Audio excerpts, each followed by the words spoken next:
Yeah.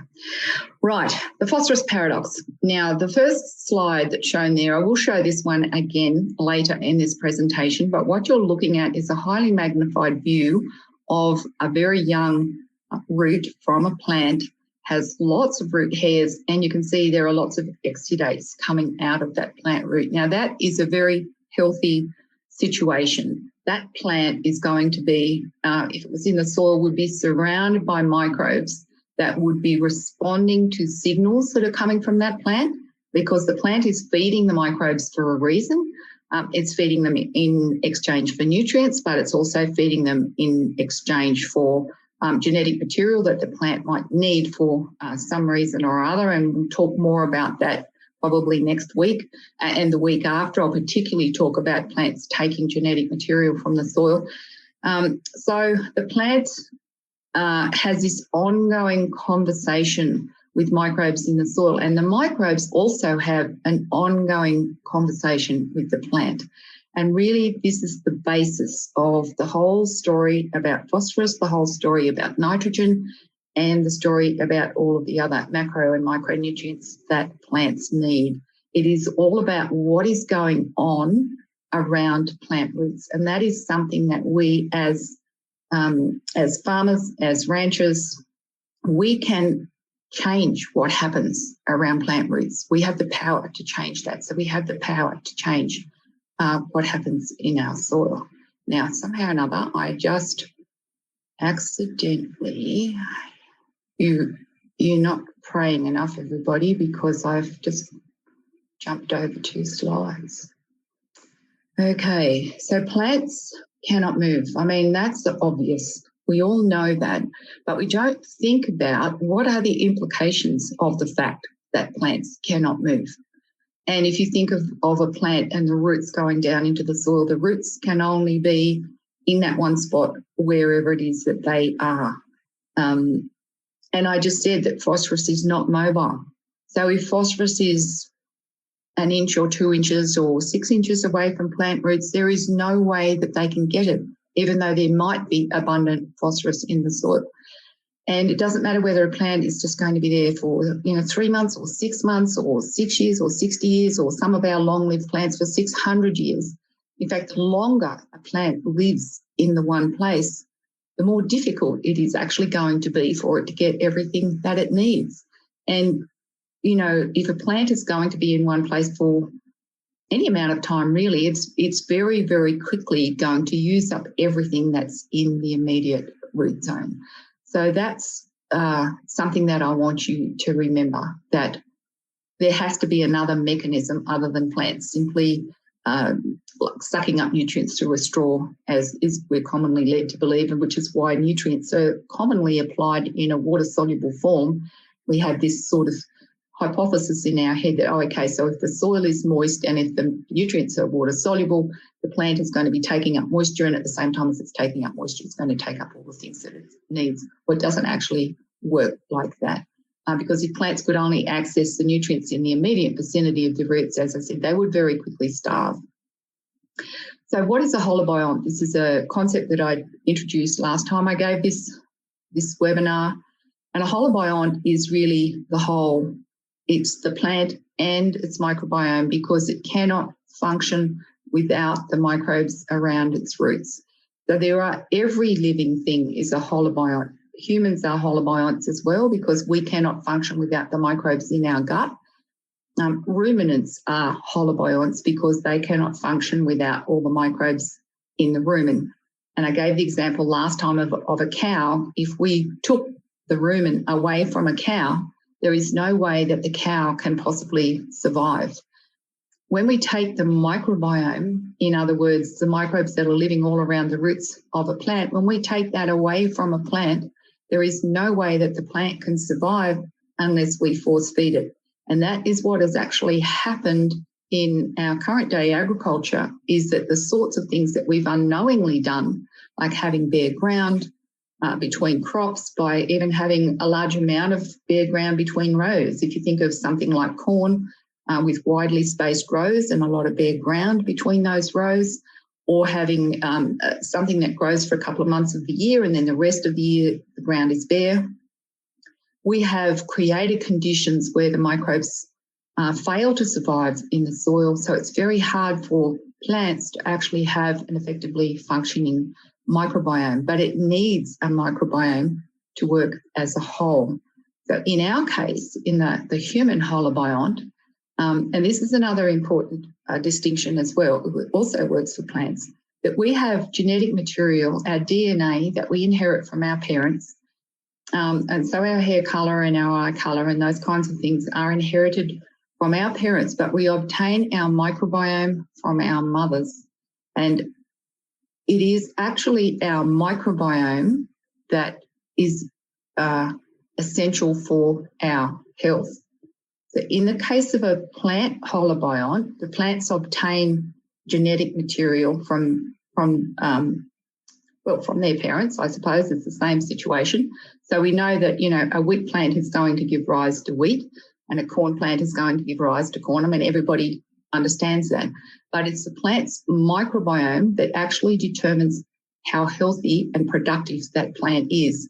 And the microbiome is also passed on from one plant to the next generation through the seed. So the seed will have the core microbiome of microbes from the parent plant. If the parent plant is growing in soil that's bare for most of the year, or there's big bare spaces between the rows, or we're using fungicides that are eliminating a lot of very important fungi in the soil, or using insecticides that are very detrimental to the whole ecosystem, really, then the chances are that the seed that's produced by those plants is going to have a defective core microbiome. And so with successive generations of plant breeding under those kinds of conditions, we end up with plants that are less and less able to be healthy. And we keep trying to prop those plants up with more and more fertilizers and more fungicides and more insecticides.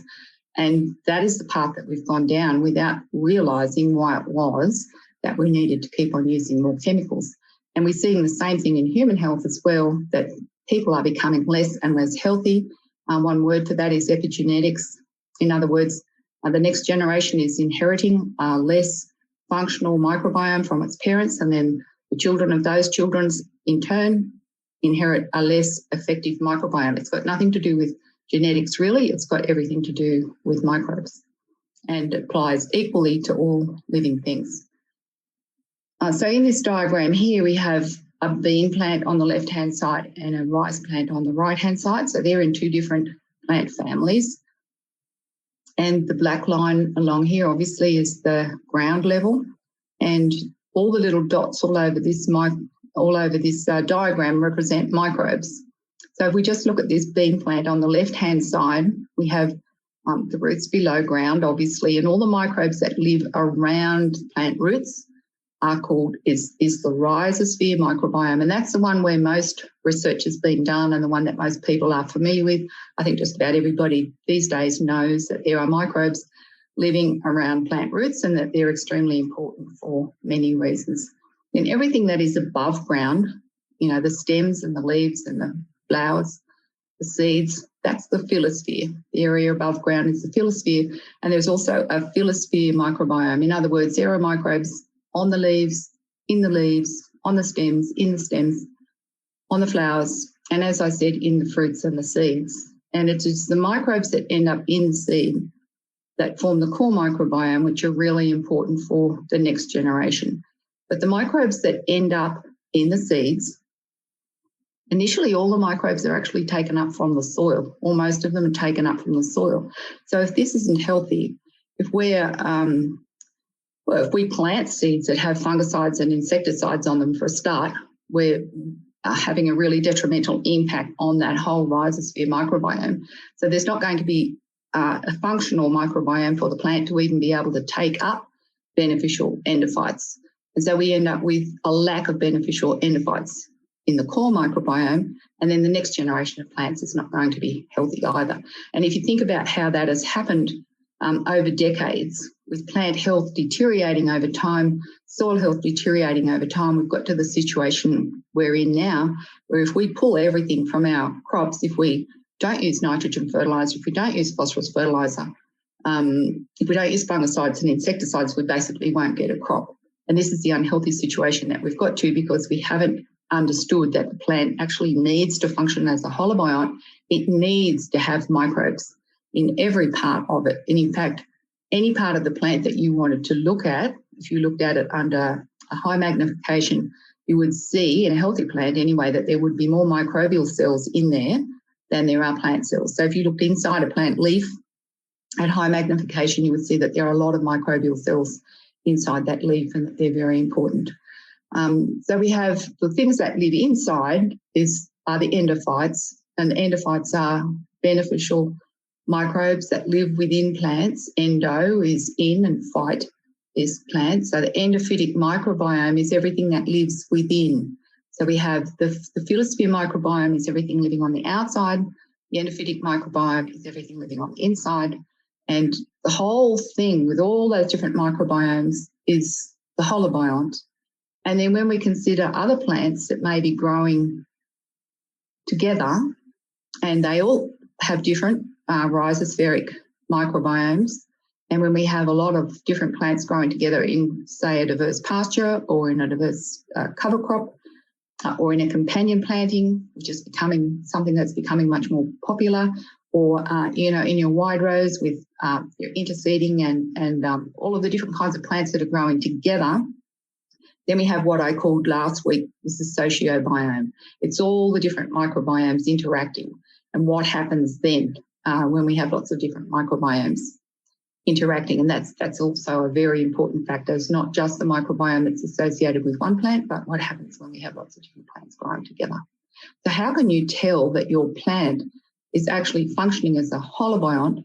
Well, if you pull some out of the ground and take a look, this is a little grass seedling that I've just pulled out of my garden at home. Here's the seed here. There's some seminal roots coming down from the seed, and everything is covered with soil, which means that it has a rhizosheath, and these crown roots coming out from the crown of the plant. You'll see exactly the same formation in cereal crops, and these are also covered with soil, which means that they have a very healthy, functioning rhizosheath. And a rhizosheath is a column of soil around a plant root, and there's going to be a lot of biological activity taking place inside that rhizosheath. If we see, I'll show you in a minute what happens if when we don't have that. And some people say, rhizosheaths only form on plants in the grass family. It is true that grasses are good at forming rhizosheaths, but this is a little seedling, a little fork, and you can see that it's got aggregates forming all around the roots. And again, all of the roots are covered in soil. I can't see any white roots there. And this is a beet plant that Jessie Frost sent me this photo last year, and I used it in my presentation last year as well. But even though beets are non-mycorrhizal, they will still, if they're healthy, will still have rhizosheaths on the roots. So if we look inside a rhizosheath of a healthy plant, this is the plant root over here on the left-hand side, and over here on the right-hand side we have the soil. And inside that rhizosheath we have an amazing world full of absolutely trillions. There are trillions of microbes living inside a rhizosheath. And just to put that in perspective, we measure the human population on the planet in billions. There's something like about 7 point something or other billion people living on the entire planet. But in that one photograph even, there are probably trillions of microbes. So it's an order of magnitude higher. What we can see at that level of magnification are all these fungal hyphae, and they will be lots of different kinds of fungi. Some of those will be symbiotic. Some of them are, in other words, they're forming a direct relationship with plants like trichoderma and mycorrhizal fungi. But a lot of them will be saprotrophic, and the more we study the soil, the more we realise how important the saprotrophic fungi are. In other words, they're just feeding off the exudates that are coming out of plants. We used to think that fungi in soil were mostly associated with decomposing organic matter, but now we realise the majority of fungi are actually associated with living plants, and they're using labile carbon, in other words, plant root exudates. So they can feed directly from plants, but they're not necessarily symbiotic. And these saprotrophic fungi will also have their own bacterial colonies associated with them. So the whole of the outside of the fungal hyphae will have a biofilm of bacteria. So they in turn are feeding bacteria, and the bacteria that they are feeding are able to access nutrients for the plants in the same way that the fungi are able to access nutrients for the plants. So all of these things that are associated with plant root are there for a reason. They're there to activate nutrients, including things like phosphorus, very, very important for activating phosphorus, and very important for protecting the plant from pests and diseases. At that level of magnification, you can see some little drops of exudates coming out of that plant root. Now, 85 to 90% of plant nutrient acquisition is microbially mediated. In other words, it needs to go through a microbial process in order for the plant to be able to use it. And that's why it's really important that we have those rhizosheaths around plant roots. So today's soils are not actually deficient in minerals, such as phosphorus, but they are deficient in plant-dependent microbes that are able to get those nutrients, such as phosphorus. And I will talk a little more in a little more detail a little later, just about exactly how the forms that phosphorus is in soils and what it is that our plant-dependent microbes need to do in order to make that phosphorus available. But just before I get to there, I want to say, why is it that we think that we need to add phosphorus to soils? And why is it that we think we need to add nitrogen to soils? So why have we come to that conclusion? And we've come to that conclusion because plant-dependent soil microbes don't function effectively under most laboratory conditions. So I've spent most of my research career working at a university, conducting experiments with plants, mostly with cereals, and all of the soil that we used to do our glasshouse trials had been collected probably 12 months before, had been sitting in a big bunker for all of that time, didn't have any plants growing in it. Any plant-dependent microbes that were in there would have died in that time. And then we take that soil from the bunker and we homogenize it. Sometimes we sterilize it. We put it into pots. We put plants in it. And those plants are not going to grow well unless we add water-soluble phosphorus and water-soluble nitrogen, because they don't have their other half. They are not holobionts. They are only half a plant. I think, as somebody said, in the last time I did the phosphorus paradox, someone said they were half bionts. Which I thought was a great term. So they're not holobionts, they're half bionts. And they can't work. It's like if you took the rumen out of a cow, she cannot work.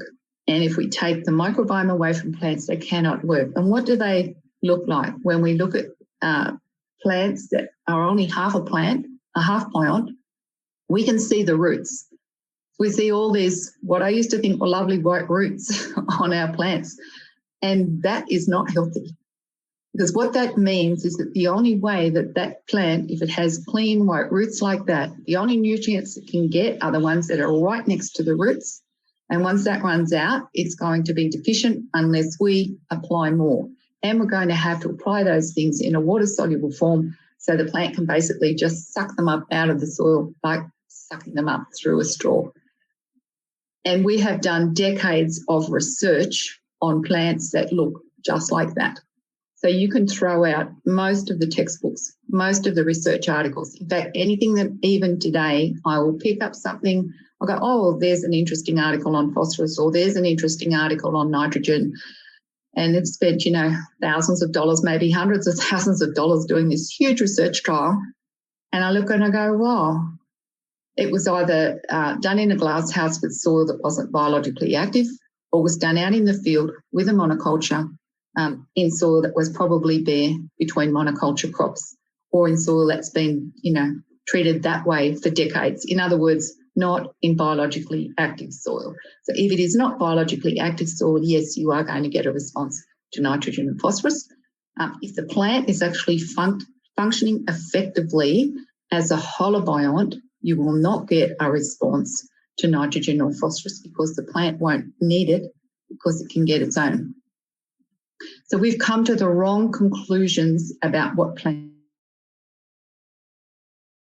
plants need because we conducted it under the wrong conditions. But we didn't know that. I didn't know that. I didn't know that in the 1980s and the 1990s. And in fact, if you told me that, there were farmers who were able to grow highly productive crops without applying any fertiliser, I probably wouldn't have believed you, because I had a deeply held belief, like most of us have, that you have to apply fertiliser, whether it's in your home garden or in an agricultural situation, that it's just a basic rule of life, right?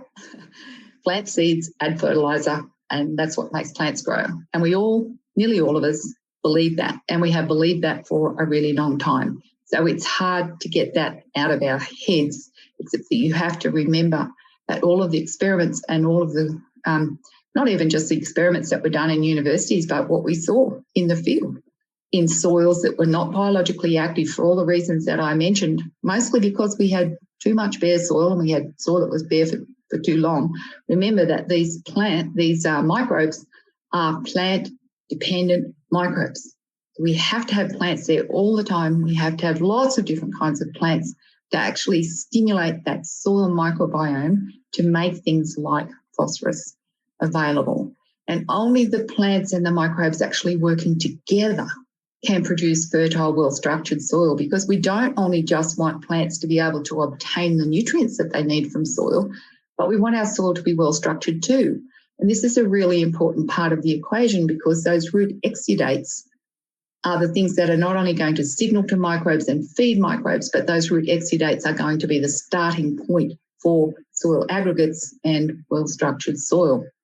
If we are feeding plants with a water-soluble nitrogen and water-soluble phosphorus, and they're not producing those exudates, they're also not building soil. And on top of everything else that goes wrong, like pest issues, disease issues, we end up with compacted soil as well. So this photo, I did show this last week. It's become one of my favourite photos. This is Scott Ravencamp with green cover. And on the left-hand side, you see some compacted soil. And in the centre there, you see some soil that is becoming beautifully well-structured, simply because it's growing underneath an oak plant. And in this situation, there is no synthetic fertiliser being used. And the plant is producing lots of exudates in order to get the nitrogen and the phosphorus and all the trace elements and everything that it needs. But in the process of producing those exudates to get the things that it needs, it's also building soil. It's building soft, porous, well-aggregated, beautifully structured soil. So the soil building is the other thing that we need to take into account when we're talking about nutrients and nutrient acquisition. And we could look at that soil on the left and go, oh, well, maybe that's because this has been cultivated for decades. Well, that could also be a deeply held belief. But maybe it's not because it's been cultivated for decades. Maybe it's because there's been an annual crop grown for a couple of months and the rest of the time the soil has been bare. So we have to take that into consideration as well. I just jumped over a slide there. I don't know why. Yeah. The planets are not aligned today. So that well-structured soil is structured because it has these humic molecules in it. And these humic molecules are composed of elements that came from the air: carbon, oxygen, nitrogen, hydrogen. And they've all been polymerized. They've been joined together by enzymes from soil microbes. So the very process of photosynthesis that's going to be fixing carbon dioxide, the plant is going to be channeling labile carbon into the soil microbiome. It's going to be activating and supporting a whole lot of plant-dependent soil microbes. The energy is going to be transferred through the soil, through the fungal networks, as I explained yesterday. The fungal energy channel is another term for what I called 20 years ago the liquid carbon pathway. And all of the life in the soil that is activated through the exudation of those carbon compounds and everything else that's related to that, that life in the soil means that our soil is now a living system. Just like it's like a person, really, or an animal. It's a living thing that can form compounds like humus, in the same way that a living thing like a human being can form compounds like bones and teeth and skin. And we make all those things by joining elements together. Our bones, for example, have calcium and phosphorus and other elements in them that are bonded together. They form very, very strong polymers. And our bodies did that. The biology in our bodies was able to take those elements and join them together and make all the things that we need in order to function as a living thing. So when the soil is living and has lots of different microbes in it from different functional groups, they can work together to take those elements and bind them together into the things that soil needs. And the most important thing that soil needs is humus. And because soil structure and water holding capacity and a whole lot of other things that happen in soil basically revolve around its humic content.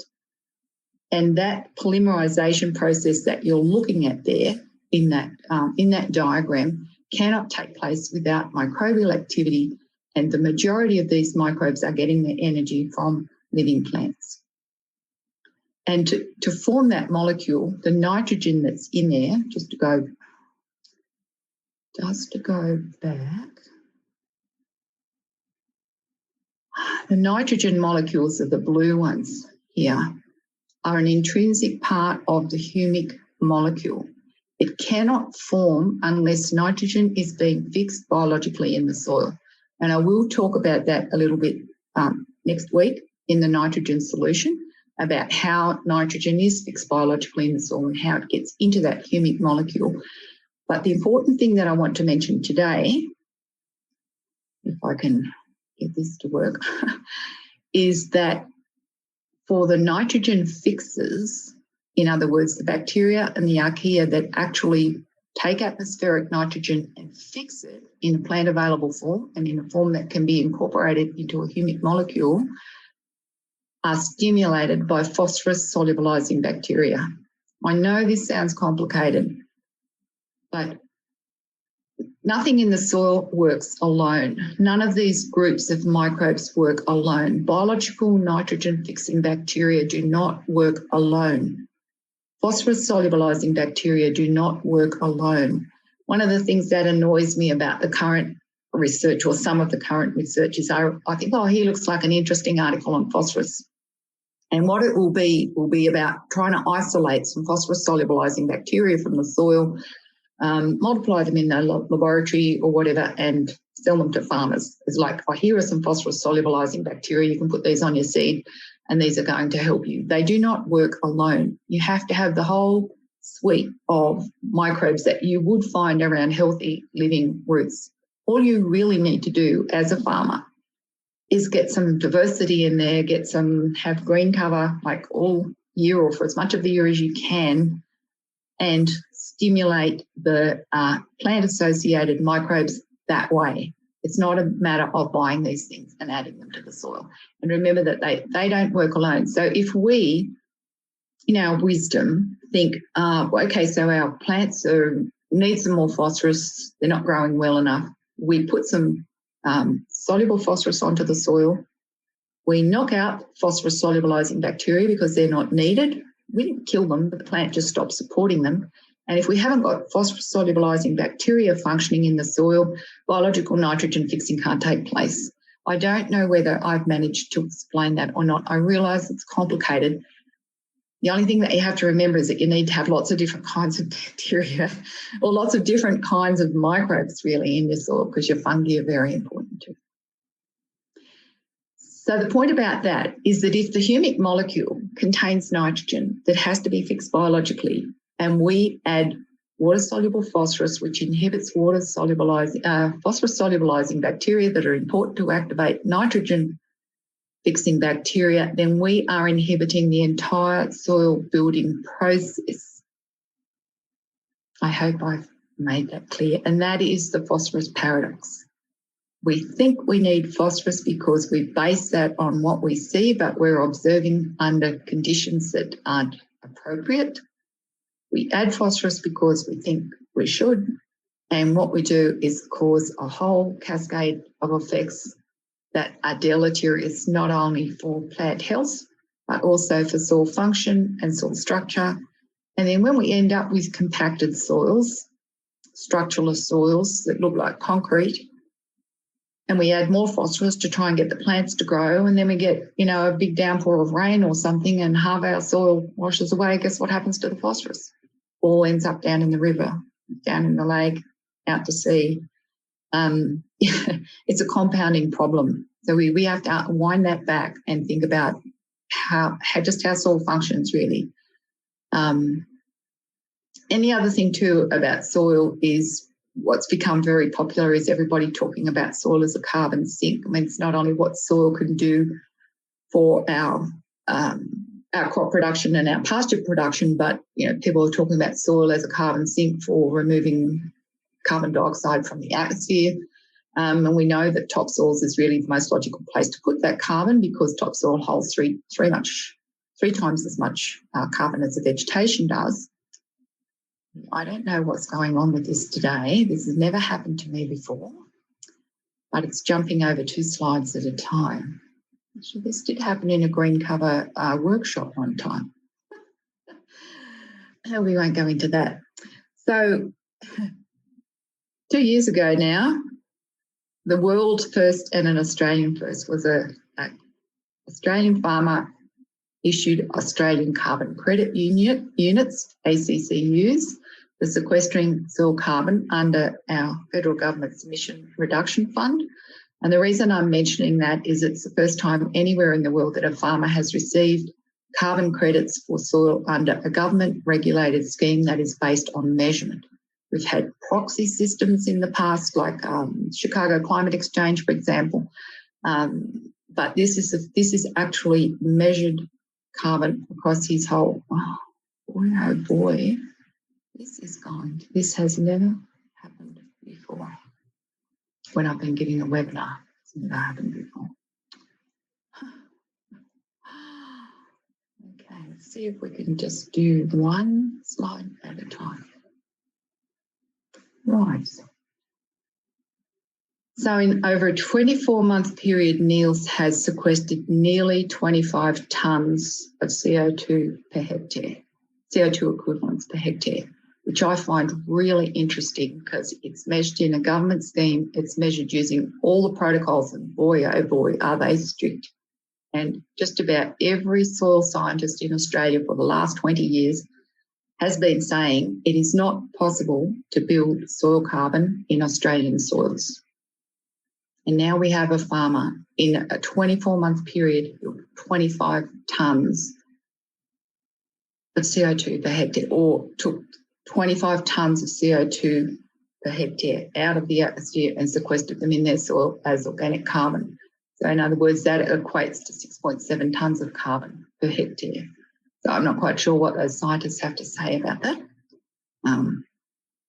The interesting thing from my perspective was that 2/3 of the sequestered carbon was calculated to come from root exudates, and the majority of the carbon was measured down to 1 metre, say 40 inches, and the majority of it was in the lower part of that soil profile, not in the topsoil. So where the carbon was building was down deep, and it was building as a result of root exudates.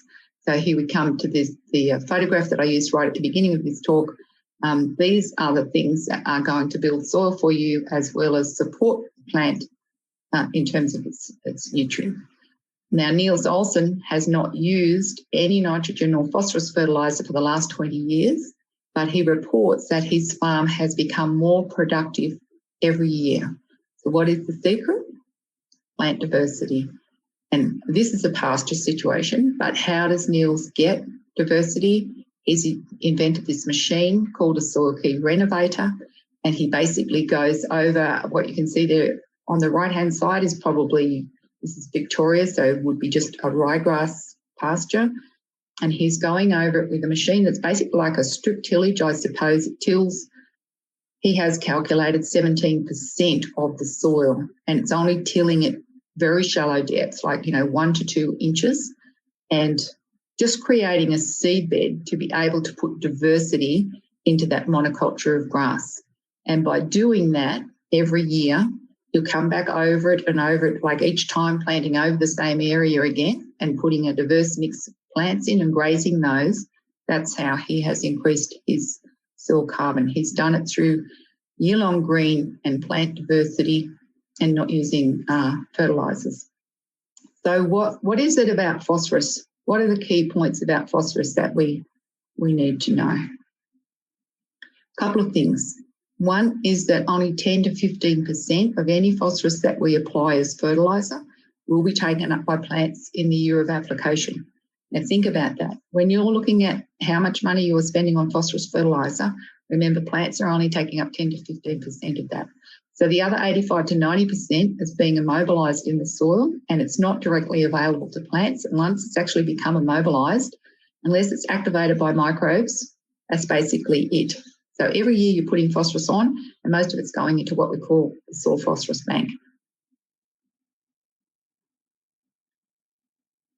How is it being immobilised? Well, if the pH is less than 7, in other words, in an acid soil, it's going, because phosphorus is very, very reactive and phosphate has a negative charge, it will form insoluble. Now, I've practiced this, I can say this, it forms insoluble compounds with aluminum and iron or manganese. So it's going to form aluminum, iron or manganese phosphates. And once that has formed, once those compounds have formed, plants can no longer get that phosphorus.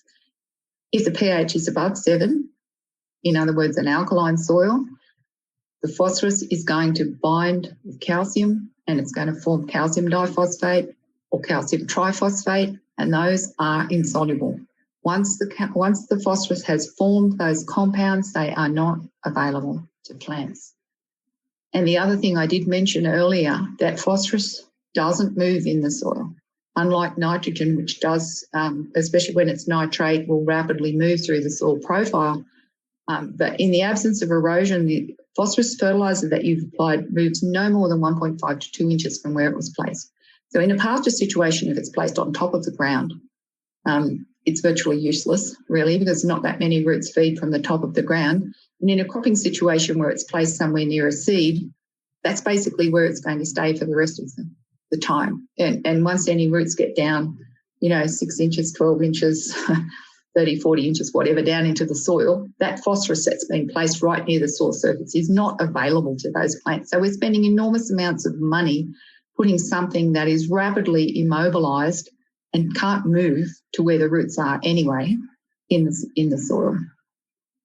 And how much of the phosphorus is available when you do a soil test, and it's going to be a Bray test or a Morgan test or a Colwell or an Olsen P test. There's a dozen different soil tests that will tell you how much phosphorus is available. The available phosphorus is going to be a very, very small amount of the total that you have in your soil.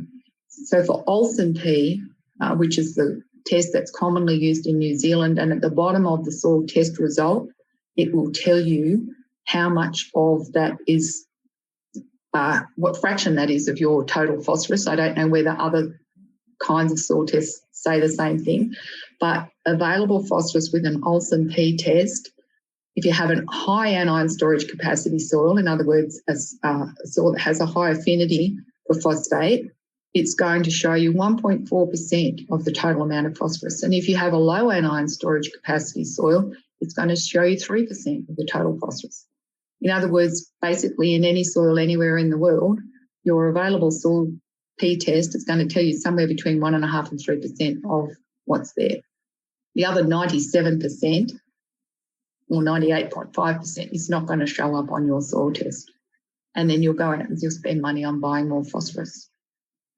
So it's the least mobile, the least available of the essential elements in soil. And for that reason, it's often the major limiting factor for plant growth. This is a diagram that I put into the phosphorus paradox, which is in the Soil Health Resource Guide. But over here on the right-hand side, you can see the available P, in other words, the orthophosphate. This is going to be what you will see on a soil test. And that what's in the soil solution is basically what will be called available P. And remember, that's between 1.5 and 3% of all the phosphorus that you have in your soil. So over here on the left-hand side, we have phosphorus that's in the inorganic form or the organic form. So if it's inorganic, it's what I was talking about before. When you add phosphorus as fertiliser, it is probably going to be very rapidly absorbed onto aluminum, iron or manganese and become, it's part of the mineral pool then. It's inorganic and plants can't readily access that. The organic pool is that's associated with other living things in the soil and with the carbon compounds in the soil, but it is equally unavailable. Plants are not able to access phosphorus from the organic pool easily. You'd think that they would be, but they're not actually able to. It's in the form of phytates and things that are just basically plants just can't take those up from the soil. So when we add water-soluble phosphorus here, it very rapidly immobilises over to here. But what we want to do is actually have it being solubilised and mineralised and moving back this way. And the key to having that solubilisation and mineralisation is here. It's the bacteria, the archaea, the fungi, protozoa, nematodes, macrofauna, everything, that whole, all the soil microbes and soil fauna are important in the solubilisation and mineralisation of phosphorus. So it's not about adding more here, it's about activating this cycle. And this is where we have to concentrate our efforts if we want more of it to go this way and less of it to go this way. And the great thing about it going this way through biological activity is that it's going to move into the available pool when plants need it. So if plants are actively growing, actively exuding labile carbon from their roots, actively supporting that whole fungal energy channel that I talked about last week, fungi are great at solubilizing phosphorus. That's one of the things that they do really, really well. And all the different kinds of fungi in soil are able to do that. So if we really activate that fungal energy channel, we can move this quite quickly this way. And when that channel is open and plants are actively photosynthesizing and exuding carbon into that fungal network, in return, they'll be receiving all the phosphorus that they need, and it's not going to be going anywhere else where we don't want it. It's going to be going directly into plants on that superhighway that's formed by fungal hyphae. So it's not going to end up down in the river. It's not going to end up in the lake. It's not going to end up out in the ocean. And the great thing about it is that we don't have to buy it because we're just going to activate what we already have. And all of you have sufficient phosphorus in your soils if you activate what's there. This is some data from New Zealand that just goes to show you over a 12-month period how microbial activity affects the amount of phosphorus that's in your soil. So this is a measurement of several different kinds of elements. We have magnesium and phosphorus, potassium, calcium, and then just looking at soil pH over time. But this is over a 12-month period. So we have January, February, March, April, May, whatever, across the bottom here. And you have to remember that this is down under. So our seasons are upside down to yours. So the middle of the year for us down under is summertime. And, Christmas time is, Christina. The middle of the year is winter time and Christmas time is when it's hot. And so not much microbial activity in summer. So here, just looking at the phosphorus, I think the next one is actually just a close-up of the phosphorus one. But just remember, we're looking at it over a 12-month period. And if I can remember which hemisphere I'm in, I'll probably get this right. So here we have summer. Here we have fall. Here we have the middle of winter. And here we have spring. And here we go into summer again. And look what's happening to phosphorus over that time. This is over multiple years, measured multiple times over multiple years. What it shows you is that when, if it's hot and dry or if it's cold and microbial activities are low, that's when the phosphorus levels are going to be the lowest. It doesn't get terribly cold in New Zealand, by the way, in the North Island. This is the North Island of New Zealand. It's only a small island. It has a maritime climate. It's not cold like what you have in Nebraska. But we have this amazing peak here in the fall and then another peak in spring. And this is also when microbial activity is at its peak. So what happens in New Zealand is that the agronomist will go out and take soil samples here and then tell the farmer that they need to add phosphorus because it's very low in their soil. But if they waited until April, it would be, like 50% higher. So what do we need to do? And then one of those things that graph actually shows you, I think, is the fact that this is what microbial activity can do to the level of phosphorus in your soil. Remember, like if we just looked at this straight line here, for example, I know that's not what that straight line represents, but just imagine that it did. If that is the total amount of phosphorus, and the total amount of phosphorus does not change over the year, you've got the same total amount of phosphorus all year, but the available level goes up and down depending on the level of microbial activity. So just to see this increase in microbial activity here goes to show you what change that can make to the availability of phosphorus. So we have to put our emphasis on stimulating biological activity and we will see that same kind of increase in availability.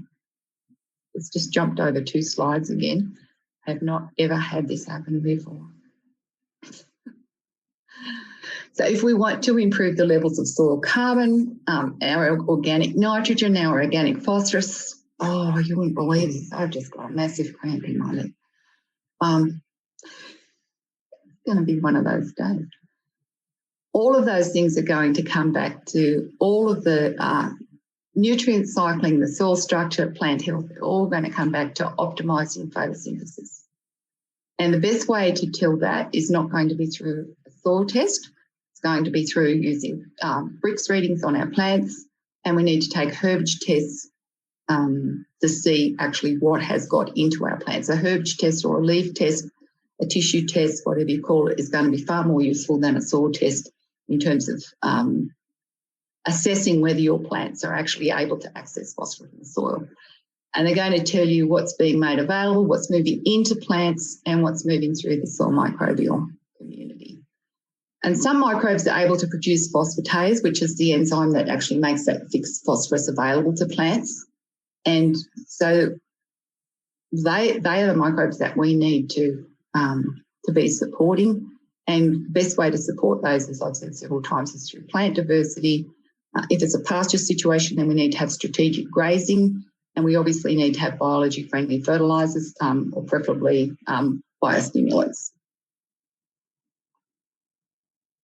And if soils are healthy, you will not obtain a response to added phosphorus. I think I mentioned that right at the beginning. And if you've applied the last 10 years and only use 10% of it, you now have enough for the next 90 years, plus what was already in your soil to start with. We have to see changes actually have to take place in the soil microbiome to enable farmers to reduce their inputs, restore soil health, and also to increase soil profit. So which future are we going to choose? We can continue with business as usual with the use of high analysis fertilisers, which means we will have high input costs because not only will we be using the fertilisers, but then there's, the fungicides and the insecticides and everything that goes with that. We're going to have deteriorating soil function and negative environmental outcomes. I mean, everyone's aware that all those things are happening, or we can choose, regenerative agriculture, which I think is a term that's being overused, unfortunately. But the basis of that is going to be, in place of high analysis fertilisers, we need to use plant diversity and biostimulants. We will have improved soil function. It's all about the function of our soil. We'll be able to reduce our input costs, and we'll have increased plant, animal, human and community health because we have to think about, the people that are consuming the produce as well, and sequestration of soil carbon. I think that might be the end of my talk.